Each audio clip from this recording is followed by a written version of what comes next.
አንዳንድ ነገሮችን ስትከለከሉ ያለም ፍጻሜ እንደሆነ እንዳታስቡ። ይሁን አንዳንድ ሰው ኢቨን ቢዝነስ ሲጀምር ኤ ብሎ ይጀምራል፣ ፌል ያደርጋል። አገልግሎት ሲጀምር ኤ ብሎ ይጀምራል፣ ፌል ያደርጋል። ተስፋ ቆርጦ ይተኛል። የእሱ ጥፋቱም እንደው ታውቃላችሁ የቀሩ 25 ስፔሊንጎች አሉ።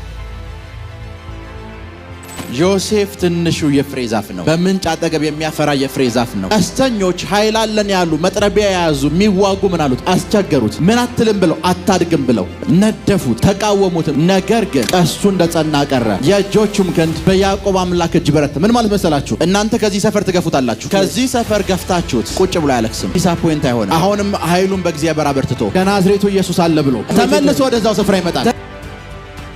ዮሴፍ ተቃዋሚ ሳይኖር ቀርቶ አይደለም ሐረጎቹ ያደጉት፣ አስቸገሩት። ከዛስ ካስቸገሩት በኋላ ነደፉት ነው የሚለው። ያላቸውን መርዝ በሙሉ አወጡ። አንዳንድ ጉዳዮቻችሁ ላይ የብርታታችሁና የጥንካሬያችሁ ምንጭ መሆን ያለበት እግዚአብሔር ብቻ ነው። ዛሬ አይዞ ያሏችሁ ሰዎች ነገ አይኖሩም። ጥንካሬያችሁና የምታገኙት የጥንካሬያችሁ ምንጭ ጌታና ጌታ ብቻ ይሁን።